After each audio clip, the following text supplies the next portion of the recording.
Rádio. Novelo.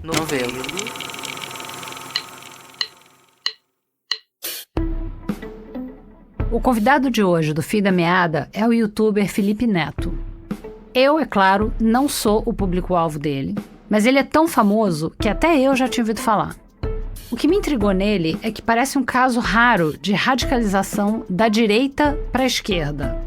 Não que ele seja radical, não é o caso.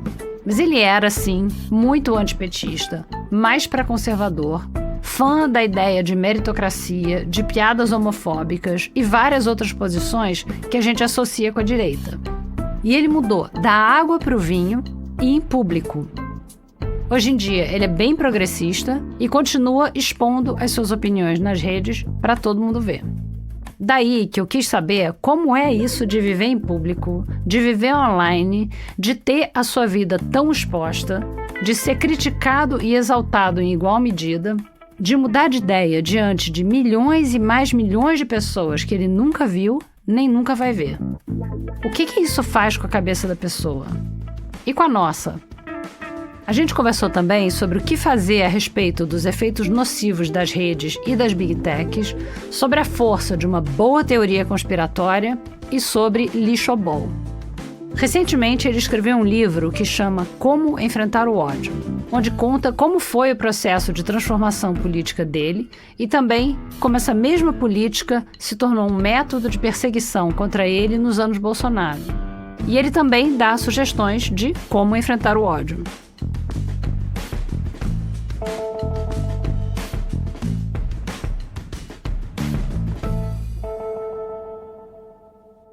Assim como você pode ver pela minha cara, eu não sou exatamente o seu público-alvo, né?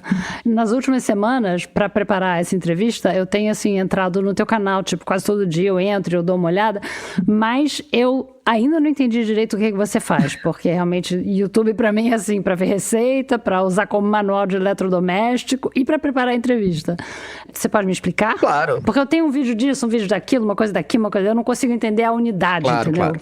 Bom, o meu canal no YouTube, ele existe há 14 anos, né? Então, são 14 anos produzindo conteúdo quase diariamente. E o que a gente trabalhou muito foi justamente para criar um ambiente de conteúdo familiar. Hoje em dia, esse é o nosso foco. Então, é o conteúdo para o jovem assistir com a mãe na TV da sala, para unir pessoas, para fazê-las quererem assistir. O jovem é adolescente? Vai ter desde o pré-adolescente ali, o meu público mais forte, né? Começa ali por volta dos 12 anos e vai até os 20 anos, mais ou menos. E depois eu tenho um público muito forte dos pais desses jovens. Que já conheciam você antes e depois tiveram filhos? Ou que... Acontece uma mistura aí, porque o canal tem muita gente, né? São quase 67 milhões de pessoas. Então, é natural que você tenha uma grande abrangência de público. Não dá pra dizer que tem um público-alvo. Então, tem uma abrangência grande. Pra ter essa abrangência grande, é preciso que o canal seja realmente sem um foco. Você não é um nicho. Tô, de certa forma, aliviada, que não é só idiotice minha, porque realmente tem muito tipo de conteúdo diferente, né? Não, mas acho que não passa pela idiotice de forma alguma. É realmente um modelo diferente de se produzir conteúdo e que faz muito sucesso, principalmente com esse público novo, né?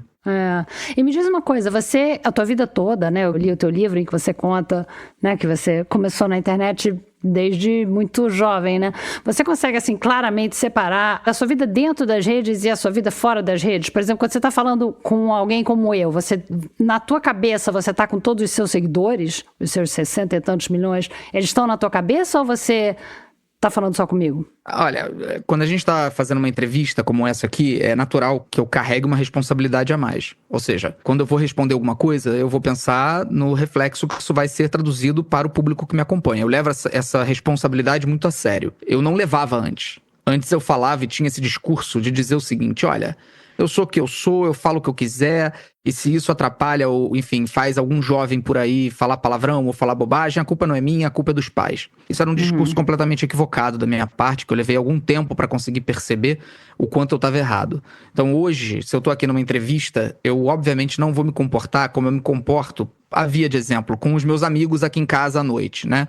E aí é um bando de gente doida jogando, a gente gosta de jogar um esporte que a gente inventou aqui em casa, é todo mundo falando um monte de bobagem, falando palavrão. Acho que o cerne da sua pergunta era, eu não me blindo completamente. Então eu não venho aqui dar entrevista já com um media training pensado, o que vai ser perguntado, qual é o caminho da minha resposta. Eu, sinceramente, já tem alguns anos que eu não penso mais desse jeito, não. Eu deixo fluir, eu vou vendo como vai a conversa, pra onde ela vai, e vou sendo o mais sincero possível sempre, assim. Porque a única coisa que eu traduzo como norte é sinceridade.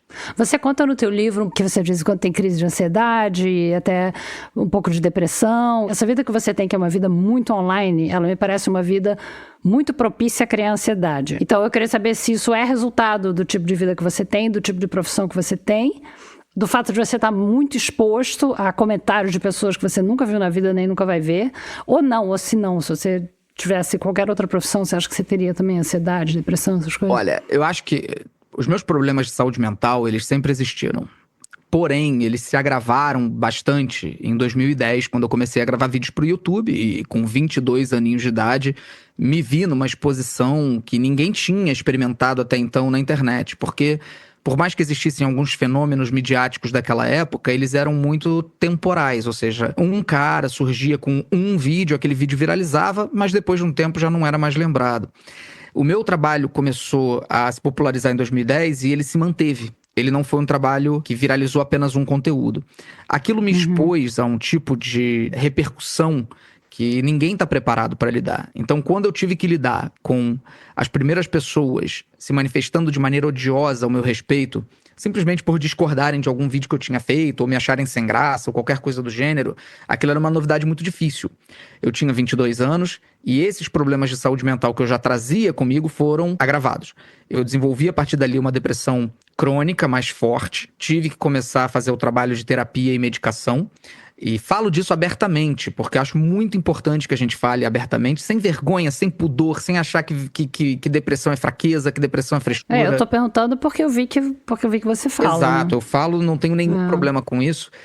E a partir dali a coisa realmente passou a ser uma questão clínica que eu passei a trabalhar e consegui derrotar de certa forma, né? Eu digo que eu sou um vencedor da depressão diariamente, porque todos os dias eu venço essa depressão. Agora, é óbvio, quando tem a ascensão do bolsonarismo e começa ali um tipo de ódio contra mim diferente de tudo que eu já havia sentido, porque antes era, sei lá, eram fãs de Justin Bieber, que eu tinha feito alguma piada que ficavam chateados comigo. Quando vem o bolsonarismo, ali eu começo a vivenciar um ódio completamente diferente. Uma coisa muito mais visceral, vindo de um público mais adulto e com ameaças graves e sérias. E que passa pra vida real, né? Não que a agressão online seja pouco, mas é porque pra você passou pro mundo real, né? Passou. Exatamente. Você foi ameaçado, sua família foi ameaçada. Exato. Quando vai pra minha família, quando vai pras pessoas que eu amo, a coisa realmente muda de figura e a partir dali eu passo a ter outros níveis, né, de problemas de ansiedade. Claro, tudo muito bem tratado, um amplo acompanhamento, e eu tenho tudo isso sob controle. E mesmo no auge da revolta contra mim, no auge daquele ódio, eu não sucumbi. Você diz que não sucumbiu a quê? A depressão? Exato, ao ódio? não cheguei a sucumbir a essa... porque a depressão ela pode ser mortal, né? Ela pode ser fatal. Eu não cheguei a sucumbir ao mais profundo nível, não cheguei a ter pensamentos, né, ideações suicidas, não cheguei a ter reais desejos de me desvincular a essa luta. Então eu realmente acredito que essa foi a minha grande vitória no âmbito pessoal, minha comigo mesmo. Eu tenho a impressão de que os comentários na internet, tanto os elogios quanto as críticas, os xingamentos não, xingamento e ameaça de morte e tal é outra coisa, mas elogios e críticas, eu tenho a impressão de que tem o mesmo peso em termos do que nos afeta. A gente pode se convencer pelos elogios e começar a acreditar em todos os elogios, então as pessoas começam a dizer que a gente é o máximo, tudo que a gente diz é certo, e a gente começa a cair nisso e acreditar nisso. E aí eu acho que o outro lado dessa moeda é também acreditar em todas as críticas. Como é que você equilibra isso? Porque você é muito popular, né? E ao mesmo tempo muito criticado. Eu falo sobre isso no livro, tem um momento em que eu conto essa história que eu considero muito importante na minha vida, mas por alguma razão eu esqueci quem foi a pessoa que me aconselhou. Teve um período em que eu fiquei, de certa forma, deslumbrado. Eu era muito jovem quando fiz sucesso no YouTube. Então isso deslumbra a mente jovem, que é frágil aos egos, né? Acho que deslumbra a mente velha também, viu? Porque dependendo, eu já vi gente mais velha sucumbir a isso também. Claro, né? Preciso um preparo que a gente nunca faz quando explode de uma hora para outra sem ter essa pretensão. Eu não pretendia fazer esse sucesso, não fazia a mínima ideia, e me vi naquela situação onde as pessoas queriam se aproximar constantemente de mim. E enaltecer o quanto eu era genial, o quanto o que eu tinha feito era disruptivo, o quanto eu tinha mudado a internet, e aquilo tudo foi engrandecendo o meu ego, satisfazendo o meu ego, e eu fui me deixando levar e fazendo amizade com essas pessoas. Quanto mais eu fiz isso, mais eu me desconectei de quem eu era, da minha essência e do que realmente me deixava alegre no dia a dia. Eu comecei a perceber que tudo estava mais falso, tudo estava mais superficial, não tinha mais profundidade em nada. E no livro eu conto essa história que alguém me falou isso. Tenha muito claro na sua mente, para você não enlouquecer e para você não virar uma pessoa deslumbrada, que você precisa descartar 2 coisas da sua vida. Você precisa descartar o elogio extremo e você precisa descartar a crítica extrema. As 2 coisas vão te prejudicar e o elogio extremo tende a ser ainda pior. E eu comecei a perceber isso no meu dia a dia. Eu comecei a perceber quantas pessoas gostavam de repetir que eu era um gênio, acima de todos, que eu era o maior, que eu era o melhor. E a verdade que eu comecei a enxergar com clareza é que eu me agarrava a esses elogios porque, no fundo, eu sabia que não eram essas coisas, porque nós não somos essas coisas, né? Ninguém é, né? Exato. E, olha, eu vou dizer, muitas dessas pessoas não fazem por maldade.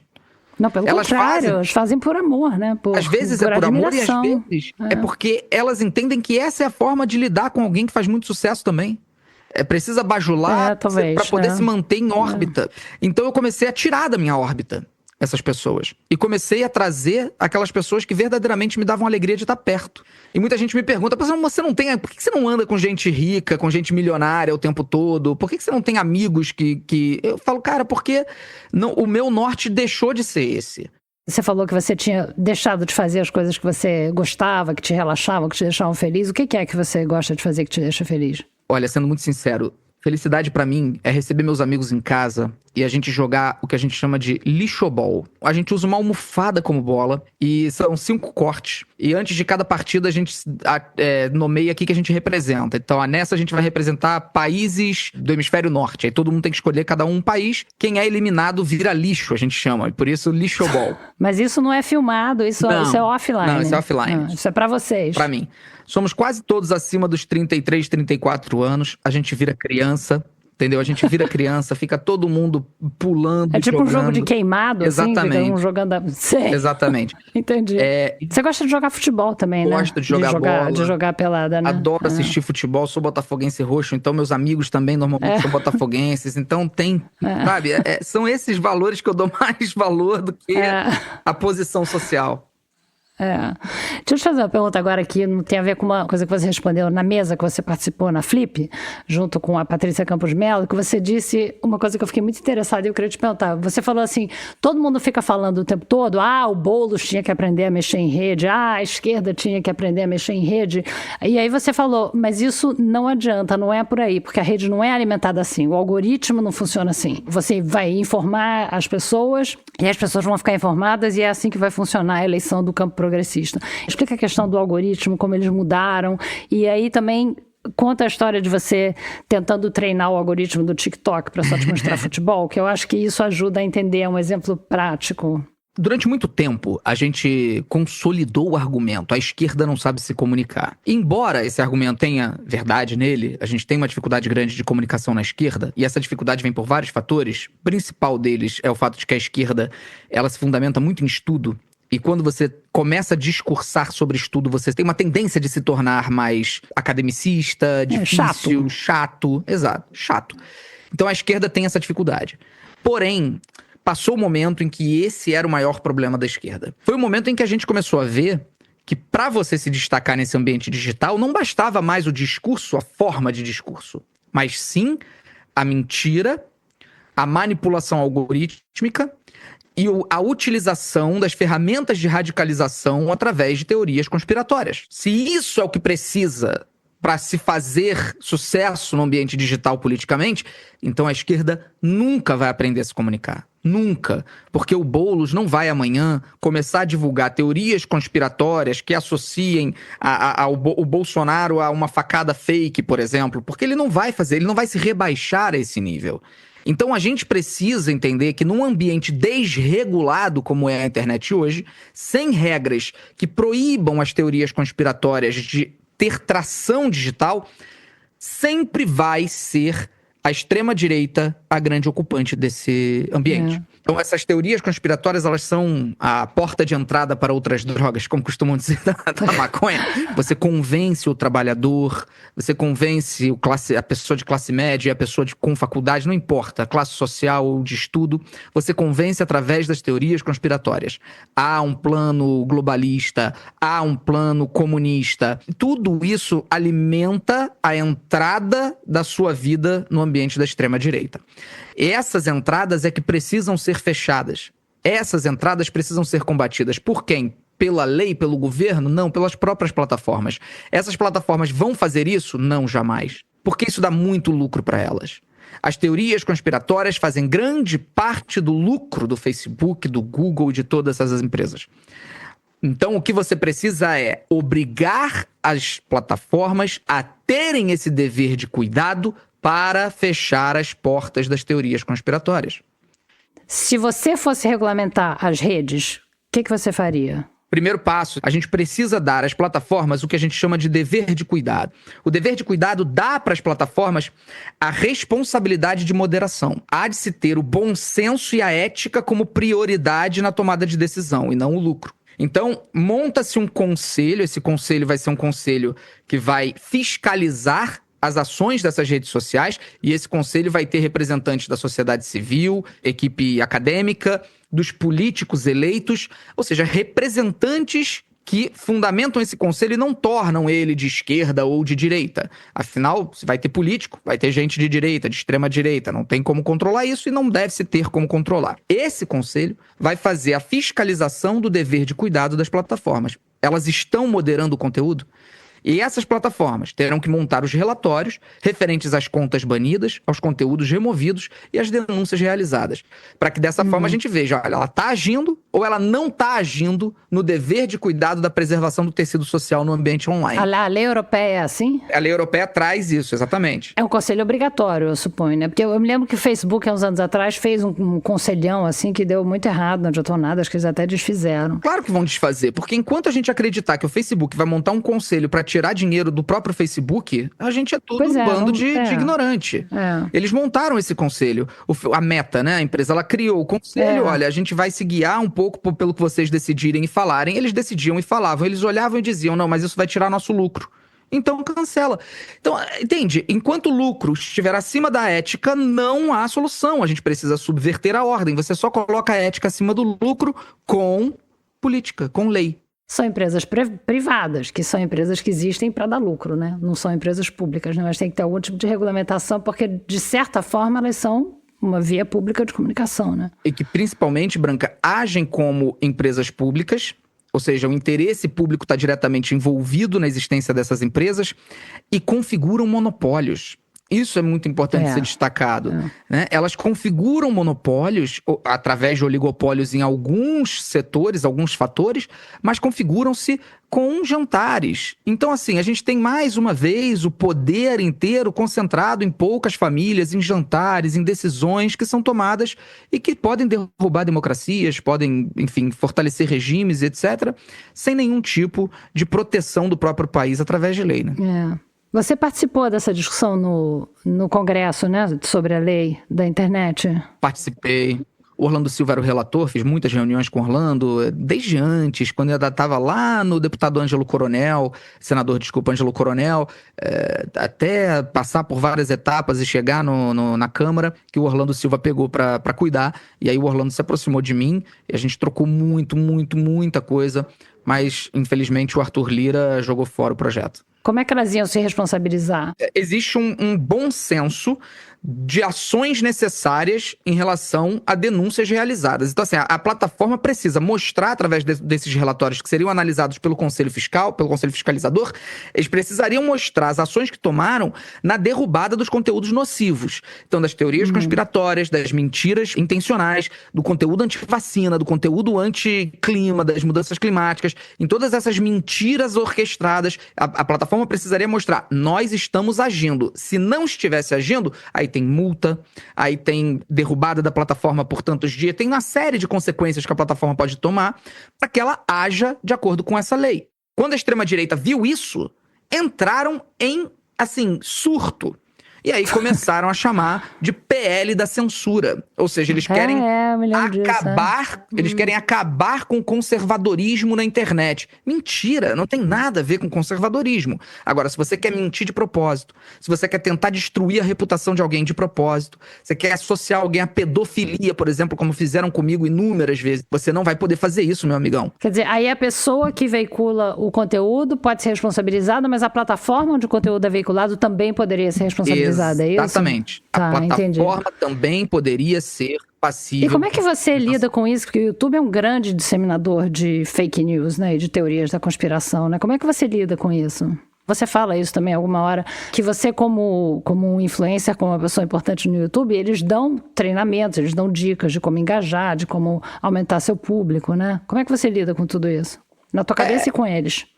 É muito importante saber separar quem é que de fato manipula a questão para lucrar em cima da radicalização e quem tá fazendo seu trabalho no dia a dia e não vai ser a pessoa responsável por isso, né? Então essas decisões macro, elas não estão aqui no Brasil, elas são tomadas lá fora. É inevitável que eu tenha um bom relacionamento com funcionários do YouTube aqui no Brasil, até porque o poder deles é muito limitado. Fora do Brasil também, eu imagino, né? Que eles devem gostar de você, né? Eles devem gostar. Agora, sim, eu tenho pouca relação. Eu tenho algumas pessoas com quem eu já fiz reuniões, mas normalmente para falar de partes técnicas do YouTube. Eles nunca me chamaram para fazer uma reunião sobre desinformação. Eles fazem reuniões em que eles dizem, olha, se você fizer assim, o algoritmo tá mudando, então se você fizer mais assim ou mais assado... Já fizeram muito. Hoje em dia, menos. Eu acho que hoje em dia tá uma coisa muito... Olha, o negócio é o seguinte, se virem e o único conselho que a gente dá é foquem em shorts, que são esses vídeos curtos, que eu acho um veneno da internet. São essas timelines infinitas de vídeos curtos. Quando a gente entra num negócio desse e não consegue sair, né? É um problema grave de verdade. Assim, no 2630, inclusive, eu tinha conseguido incluir o parágrafo que iria proibir no Brasil. O Brasil ia ser o primeiro país do mundo que não seria mais aceito a timeline infinita de vídeos curtos. Essas timelines já são mais do que comprovadamente nocivas. É o TikTok, não é? É o TikTok. Mas não proibiu o TikTok, veja bem, há uma diferença crucial. O TikTok pode continuar existindo. O que ele precisa é mostrar uma lista de conteúdos onde eu escolha o que eu quero assistir. Ao invés dessa coisa que eu considero quase criminosa, da plataforma, através de um algoritmo, decidir o que você vai ver. E isso abre margem para uma lavagem cerebral sem igual. Então, você perguntou sobre como eu manipulei o algoritmo do TikTok. Conta essa história. Eu conto em detalhes essa história no livro, que eu considero muito importante para a gente entender esse algoritmo. É um bom exemplo para explicar como é que isso funciona. Eu passei uma semana assistindo o TikTok todos os dias, durante um tempo considerável, e todos os conteúdos de futebol eu assistia até o final e dava like. Todo conteúdo que não era de futebol, eu marcava que não tenho interesse e pulava rápido pro próximo conteúdo. Depois de, algumas horas, o TikTok já tinha entendido que o que eu queria era ver conteúdo de futebol. E assim aconteceu. Passou a aparecer muito conteúdo de futebol. Só que o que você espera? Já que o algoritmo é frio, já que o algoritmo não pensa, o que você espera? Ele vai me recomendar só conteúdos de futebol. Mas o algoritmo nunca vai se satisfazer com isso. Então, o que ele vai rodar lá dentro dele? Olha, quem tem interesse em futebol tem a tendência de também se interessar por conteúdos que minimizam a mulher. Que minimizam homossexuais. O algoritmo entende isso. E repare, não é uma opinião do algoritmo. Ele não concorda com discurso nenhum, ele apenas está lendo o seu comportamento e te recomendando. Então eu passei a receber, era impressionante. A cada, 10 minutos eu recebia uma recomendação de um vídeo do Jordan Peterson, que é esse guru da extrema-direita norte-americana, que é anti-trans, que é extremamente machista, um misógino nojento, é um cara terrível, veio pro Brasil recentemente, a extrema-direita venera ele como um deus. Eu marcava, toda vez que ele aparecia, eu marcava não tenho interesse, não adiantava. Passava um tempinho, tava lá Jordan Peterson de novo na minha tela. Porque o algoritmo vai continuar vendo. A probabilidade da gente radicalizar esse cara pelo Jordan Peterson é grande. E o que ele percebe? Quem só acompanha futebol tem um potencial menor de radicalização e de vício. Mas quem vicia no Jordan Peterson, meu amigo, abre um mundo, um leque de conteúdos políticos de extrema-direita onde essa pessoa não sai mais do aplicativo. A gente tem que conseguir fazer esse cara pegar um vídeo do Jordan Peterson até o final. Então ele vai continuar sugerindo. Isso vai abrindo vídeos que são desses que você falou, que são de teoria da conspiração, que a pessoa começa a se sentir fazendo parte de um grupo, que só esse grupo sabe a verdade. Exatamente. E aí vai indo de um pro outro, é isso? Aí entra esse ciclo da vida da extrema-direita, que ela vai dar, e aí é que é fundamental, né? O que o capitalismo mais tira da sociedade? Tempo de vida. Tempo que você vai ter para se dedicar aos seus hobbies, à sua família, à sua leitura, ao que você tiver para se divertir. Ele tira o seu tempo de vida e te coloca como alguém a ser explorado constantemente. Com menos tempo de vida, você não consegue se educar. Com menos tempo de vida, você não consegue satisfazer aos seus anseios. E aí, esse sistema capitalista te joga dentro de um ambiente onde, sem tempo de estudo e sem preparo para poder lidar com tudo isso que você vê, você é jogado às teorias conspiratórias. E o que essas teorias conspiratórias vão te dar? Primeiro de tudo, sentido de vida. Você não tem tempo para nada. Você trabalha numa escala 6:1, por exemplo, como está agora o debate no Congresso para a gente conseguir tirar. E aí, dentro desse pouquíssimo tempo que você tem, a teoria conspiratória começa a te dar um senso melhor do que é a vida. Olha, existem famílias globalistas, imperialistas rodando, George Soros, Bill Gates. Começa a te dar meio que um senso de, olha, tem algo por trás das cortinas, né? É importante a gente lembrar que em 2016, um homem foi pego pela polícia tentando invadir uma pizzaria porque ele acreditava piamente que no subsolo daquela pizzaria rolavam corredores escondidos para tráfico de crianças que eram e esse tráfico infantil de crianças para sexo, Pizzagate era controlado pela Hillary Clinton, pelo Bill Gates, etc. Então essas teorias conspiratórias dão sentido à vida e elas dão propósito. E acima de tudo, que também é muito importante, elas dão senso de comunidade às pessoas. Nós queremos fazer parte de grupos. E a esquerda, antigamente, ela vendia mais o sonho de união. Ela vendia mais essa ideia de unidos seremos fortes, trabalhadores univos. Mas eu não sei o que aconteceu ao longo do tempo, isso diminuiu muito. E hoje o que dá esse senso de comunidade, de grupo, são as teorias conspiratórias da extrema-direita. Você vai entrar nessas páginas, você vai criar amigos. E depois que você cria amigos, Branca, aí já era. Porque depois que você cria amizades fundamentadas nas teorias conspiratórias, você não vai negar suas amizades mais. Essas pessoas agora são importantes pra você. E por mais que você seja confrontado com a verdade, você não vai dizer não pro seu amigo. Você vai continuar acreditando na mentira.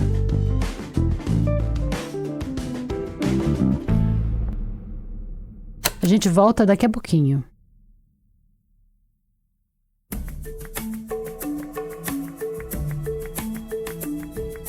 Na segunda parte da minha conversa com Felipe Neto, a gente fala sobre o clube de leitura dele e como a ficção ajuda a gente a entender a nossa realidade. A gente também fala um pouco sobre os arrependimentos dele ao longo dos anos e como foi aprender com esses erros em praça pública.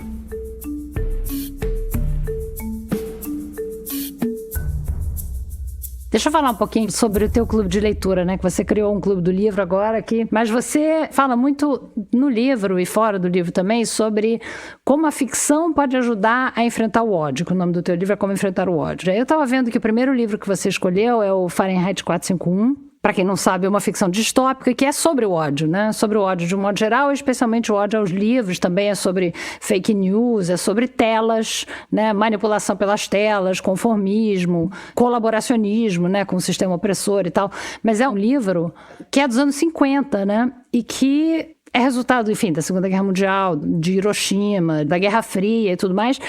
E a ficção já está por aí há muito tempo, desde muito antes dos anos 50, obviamente. Por que você acha que a ficção é uma maneira de enfrentar o ódio, já que a gente tem esse tipo de livro como Fahrenheit 451 há muitos séculos até, né? E o ódio continua aí, né? A ficção e o ódio são duas coisas que convivem muito bem.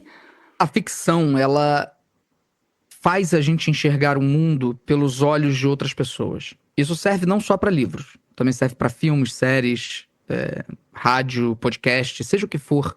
Ela faz com que a gente enxergue mundos, realidades diferentes das que estão ao nosso redor, ou até simulando a que está ao nosso redor, mas sob a perspectiva de outros olhares. Quando você se enche desses conteúdos, você passa a ter mais armas na hora de enfrentar, por exemplo, alguém que chega com um discurso que vai ser populista, porém opressor. Se você não tem uma bagagem cultural alicerçada, não só na ficção, mas a ficção sendo parte disso, você se torna muito mais vulnerável. Então é o Neil Gaiman que escreve isso, inclusive, no próprio prefácio de Fahrenheit 451, aqui não entrando no mérito da pessoa Neil Gaiman, mas do trabalho dele. Ele escreve um prefácio genial na edição que nós lemos no Clube do Livro FN, onde ele fala exatamente sobre isso. A importância da ficção é de você enxergar o mundo pelos olhos de outra pessoa. Então é essa visão de mundo que vai trazer pra gente bagagem, vai trazer pra gente a necessidade de resistência quando se vê num ambiente que tenha potencial de ser opressor, que tem potencial de tirar suas liberdades, de diminuir os seus direitos, de te tratar como inferior. Então não é só a leitura de não ficção, não é só a leitura de textos jornalísticos, isso tudo é muito importante, mas a ficção, ela vai trazer isso não só de uma maneira didática, mas também divertida, também com prazer, que é o que eu busco na literatura e que eu busco levar para as pessoas. E todos os conteúdos que a gente faz relacionados ao livro do mês são voltados para dissecar a obra e trazer conhecimento e diversão. E a gente tem conseguido isso muito bem, tanto que os números, como você falou, estão aí, né? Cada livro que a gente anuncia tem um pico de vendas muito legal. E eu estou muito orgulhoso, porque eu sinto que uma sociedade leitora é uma sociedade eticamente mais preparada. Essa é a grande questão. Eu adoraria acreditar nisso.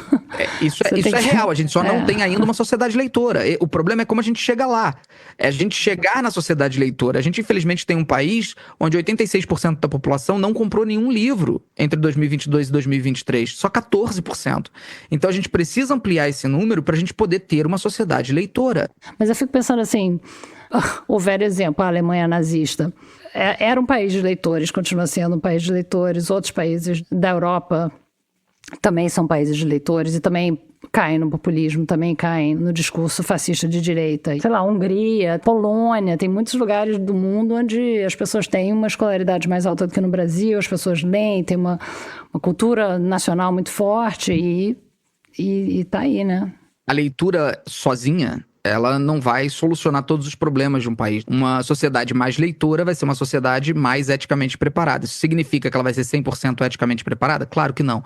Isso significa que ela não pode igualmente ser manipulada? Claro que não. Agora, é óbvio que a gente precisa ter objetivos. Se a gente não tiver objetivos e lutar por eles, então a gente entrega, a gente simplesmente lava as mãos. Eu acho que você está falando do desenvolvimento de um pensamento crítico, né? É lógico, exatamente. Ainda que esse pensamento crítico possa ser manipulado para a extrema-direita, sempre vai ser passível de ser. Sempre vai ser. Agora, talvez a gente dê um pouco mais de trabalho pra eles. Se a gente puder pelo menos dar um pouco mais de trabalho pra que um Bolsonaro não seja eleito, sabe? A gente tem que lembrar disso, gente. Por mais que pareça absurdo ficar lembrando de algo tão óbvio. Não. O Trump acabou de ser eleito, foi não é? presidente do Brasil. Jair Bolsonaro. Entende? Falando do Bolsonaro, você conta isso muito bem no livro, a sua mudança da direita para a esquerda, né? Ou do antipetismo, digamos, para uma posição mais progressista, né? Eu vou citar você para você, tá? Perdão. Você diz no livro assim, eu passava por um processo de mudança em praça pública, todo mundo via minhas contradições e incertezas. Então eu queria saber como é que é passar por uma coisa assim em praça pública. Se você notava na época que você estava passando por um processo de mudança em praça pública, ou se foi uma realização posterior, e que efeito isso teve na tua base de seguidores, se você perdeu seguidor, se você ganhou seguidor? Eu perdi muito seguidor. Não no YouTube. O YouTube é meu trabalho. O YouTube, pra mim, é criação de conteúdo divertido. Ponto. Ali é a minha casa de criação de conteúdo de diversão. Não é uma extensão da minha personalidade. Redes sociais, sim. No Instagram, eu mostro minha vida. Eu falo do meu dia a dia. No Twitter, eu dou minhas opiniões políticas, tudo isso. Essas redes sempre tiveram um teto pra mim. Eu não conseguia ultrapassar esse teto, que provavelmente eu teria ultrapassado se eu mantivesse a mesma postura que eu tenho no YouTube. No YouTube eu tô chegando a quase 50 milhões de inscritos, mas no Instagram e no Twitter eu tenho 17 milhões. Por que o número é tão menor? Por conta desse posicionamento político e por conta dessa vida exposta que acabou sendo, olha, eu vou te falar, muito difícil essa questão da mudança de opinião na praça pública. Porque quando você defende uma coisa, as pessoas que viram essa coisa esperam que você a defenda até o fim da vida. E se você mudar de ideia, a primeira reação é que você é um hipócrita. Ou que você tem um interesse nessa mudança. Isso até pessoas de esquerda. A primeira reação que eu tive de pessoas de esquerda, de pessoas progressistas, foi torcerem o nariz. Não vamos aceitar esse cara do lado de cá.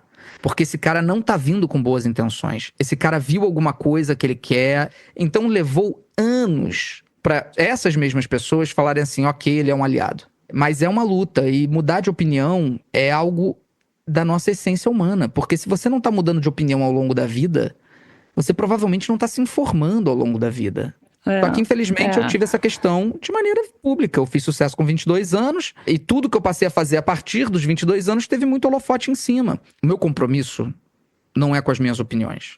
Eu não tenho um compromisso com o que eu penso hoje. Eu tenho um compromisso com ser sempre sincero. Esse é o ponto. Então eu fiz minhas cagadas, eu cometi meus erros, mas não teve um, e eu garanto, pode investigar, pode pesquisar, não teve um que eu não tenha pedido perdão, que eu não tenha lutado pra corrigir. Isso foi em 2010, quando chamei integrantes de bandas coloridas de viadinhos, porque eu achava que isso não era homofobia. Em 2010, todo mundo achava que isso era só comédia. Tá lá o meu pedido de perdão, tá lá a minha mudança de postura, tá lá a minha luta pela comunidade LGBTQIA+, desde então. Até ano passado, quando eu, seduzido pelos números e pelo fato de que estava todo mundo fazendo, aceitei fazer a campanha de jogo de azar. 2023, eu achava que eu já estava imune a cometer erros graves. Cometi um erro grave, eu pedi perdão, eu assumi o compromisso de nunca mais divulgar e desde então venho lutando contra as bets de maneira pública e vocal. E o dinheiro que foi arrecadado vem sendo redistribuído e reutilizado para a sociedade, né? Tá prometido e jurado que nunca vou tocar nesse dinheiro para mim. Essa tua passagem vamos chamar de direita e esquerda, que é mais fácil. Isso mudou? Você, por exemplo, ganhou mais seguidoras mulheres, porque dizem que tem esse gap ideológico entre as mulheres jovens e os homens jovens, de que os homens seriam mais conservadores do que as mulheres. Sim. Você ganhou mais seguidoras mulheres depois que aconteceu essa mudança ou não? Ou não fez diferença? Mais não, muito mais. Principalmente, é mesmo? Muito mais. Principalmente desde que eu comecei a falar mais sobre literatura. Tá bom. Isso é um fenômeno curioso. A mulher, aqui analisando como um homem, né? Então, pelo amor de Deus, não tô cravando nada, tô levantando hipóteses.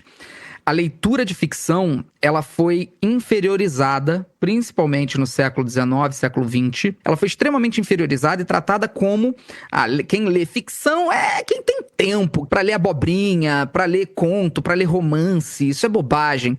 Quem não queria fazer parte dessa bobagem? O homem. O homem queria ser visto como o trabalhador, o macho alfa, o que controla o dinheiro, o que produz pra família. E a mulher que ficava em casa fazia o quê? Lia ficção.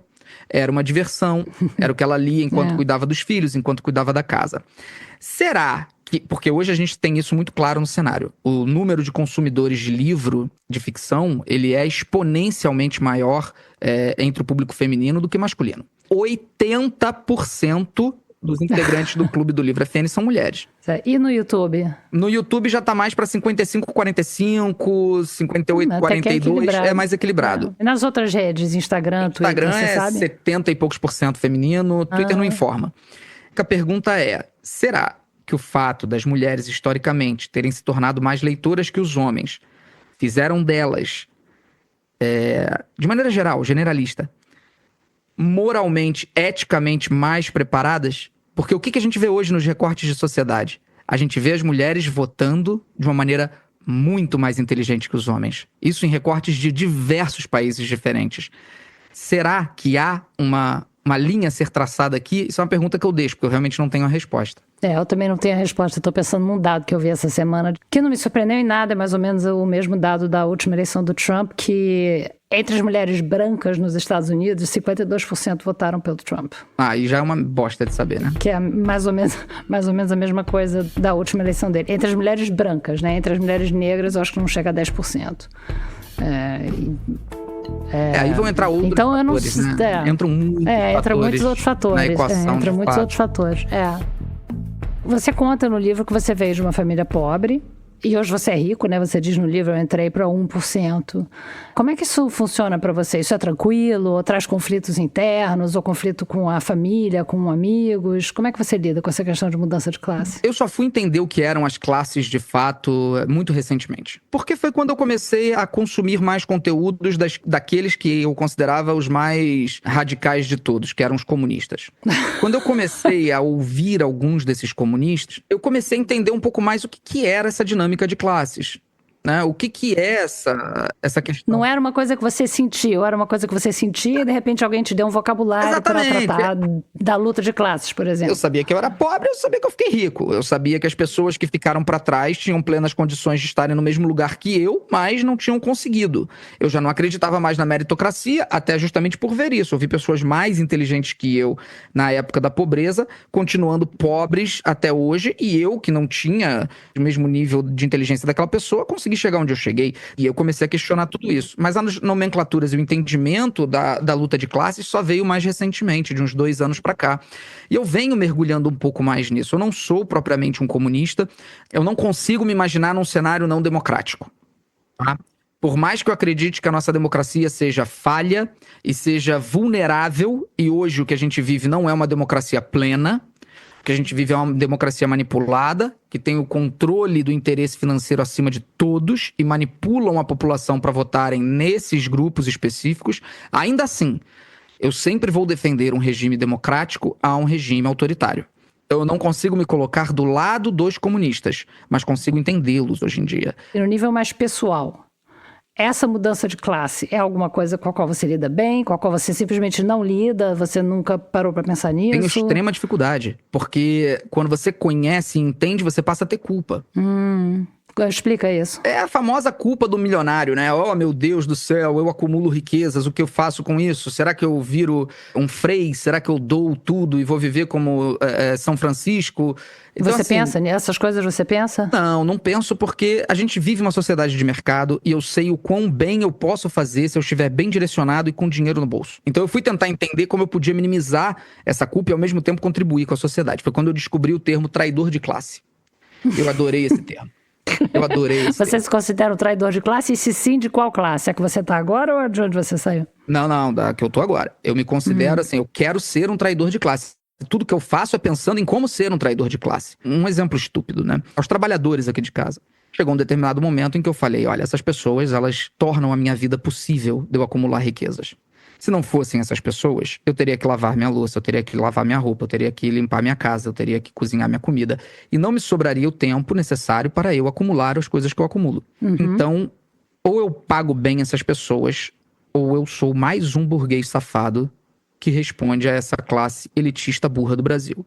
Foi quando eu revi os salários de todos esses trabalhadores e criei um plano de carreira para todo ano ter um aumento de salário progressivo. E eu não tô dizendo, meu Deus, olha como eu sou o branco salvador dos trabalhadores, olha como ele é um herói. Não. É porque é uma sensação tão digna, tão prazerosa, que eu queria muito que as outras pessoas na mesma posição pudessem sentir a mesma coisa. Então, veja, não é nenhuma questão altruísta, é inclusive egoísta. Que faz você se sentir bem, né? Exato. Ameniza essa culpa de que você estava falando. A essência humana, no fim, ela é egoísta. E no caso da tua família, das pessoas com quem você cresceu, tem alguma espécie de conflito com relação à classe social? Com relação à classe, não. Não na minha família, talvez, mas é porque família é muito... Eu costumo dizer que parente não é família. Família, pra mim, é a essência, o cerne daquele convívio e do amor. Quanto mais distante, desconectado de você, e quanto mais há um interesse, às vezes, mais parasitório, ou qualquer coisa do gênero, menos é família. Pra mim é parente. Mas eu tenho muito esse apego familiar muito forte, que são as pessoas mais importantes da minha vida. Então essas pessoas, eu faço tudo que eu posso. Agora, se é um parente distante, que aparece pedindo empréstimo, etc., aí a gente tem que botar na balança, né? Eu, por exemplo, não faço empréstimo. Eu dou dinheiro se eu achar que a pessoa tem ali uma causa importante que eu preciso ajudar, sim. Eu dou o dinheiro e deixo muito claro também que aquilo não pode ser, obviamente, um padrão. É difícil lidar, mas é o tipo de sofrimento que é natural e que não dá pra você ficar também se martirizando. Ai, meu Deus, eu tenho muito dinheiro, as pessoas me pedem, como eu sofro. Não, cala a boca e administra direito as relações. É verdade, não pega nem bem, né? Fica reclamando de ter muito dinheiro. Exato. Mas eu queria saber o seguinte, no teu livro, como eu falei aqui, o livro se chama Como Enfrentar o Ódio. Você fala muito do ódio que vem das redes, do gabinete do ódio, né? Que institucionalizou o ódio no governo. Mas você fala muito do ódio que você sente, que você sentia e sentiu e continua sentindo, né? Como é que você enfrenta esse ódio, né? Como faz pra sair desse círculo? Porque dá raiva mesmo, a gente vê umas coisas que dá raiva. É impossível, Branca, a gente conseguir vencer o ódio todas as vezes, o ódio interno, né? O que a gente tem que fazer é lutar contra ele todos os dias. Agora, as pessoas não podem confundir enfrentar o ódio interno com se tornar um monge tibetano. Então é natural que a gente utilize, sim, de palavras duras, de palavras contundentes para poder lutar. A gente precisa lutar, a gente não está num ambiente de paz, a gente está num ambiente de luta. E a luta tem que colocar, acima de tudo, na prioridade, as pessoas menos favorecidas, ponto. As pessoas que são vítimas de um sistema opressor, maligno, que vem de 300 anos de escravidão, que vem de séculos e séculos da inferiorização feminina. E se você, como eu, é um homem branco, heterossexual, cisgênero, cara, se você não está lutando por essas pessoas, você é um desperdício de carne humana. Porque é inacreditável, você não pode ter o mínimo conhecimento de história da humanidade ou do seu país para você não estar, de alguma maneira, lutando. Qual é o meu limite? Eu nunca vou mentir de propósito. Às vezes você pode passar uma informação errada e por isso eu checo 20 vezes antes. E se passa alguma coisa, eu apago e peço desculpa. Eu nunca vou criar uma teoria da conspiração ou disseminá-la.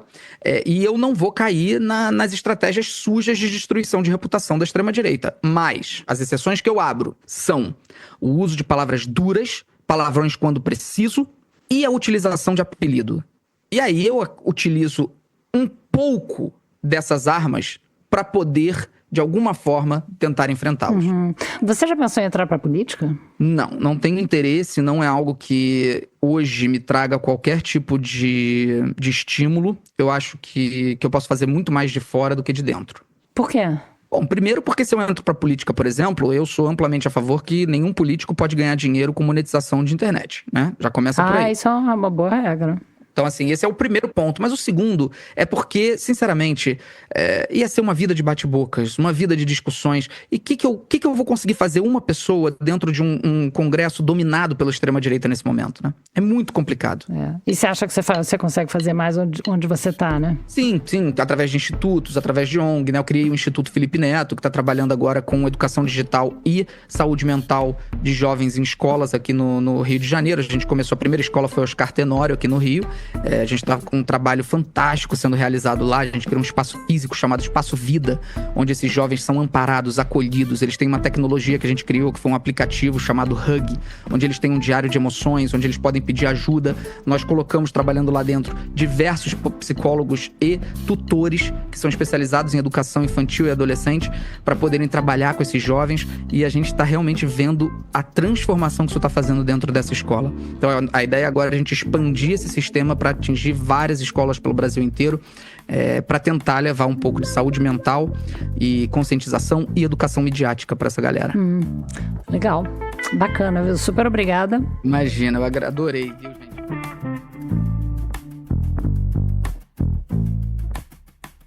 Obrigada por ouvir o Fio da Meada. No site da Rádio Novelo, você pode encontrar a transcrição do episódio. E se você quiser saber mais sobre o podcast, a gente está no Instagram, no @Rádio Novelo. Você pode seguir a gente por lá e também na plataforma onde você está ouvindo esse episódio. Dá para deixar um comentário sobre essa conversa tanto nas nossas redes, quanto na Apple e no Spotify. Lá no site da Rádio Novelo você encontra mais informações sobre o livro Como Enfrentar o Ódio, que saiu pela Companhia das Letras. O Fio da Meada é um original da Rádio Novelo. Tem episódio novo toda segunda-feira. A coordenação e produção são da Evelyn Argenta. A direção criativa é da Paula Scarpim e da Flora Thomson-DeVoe.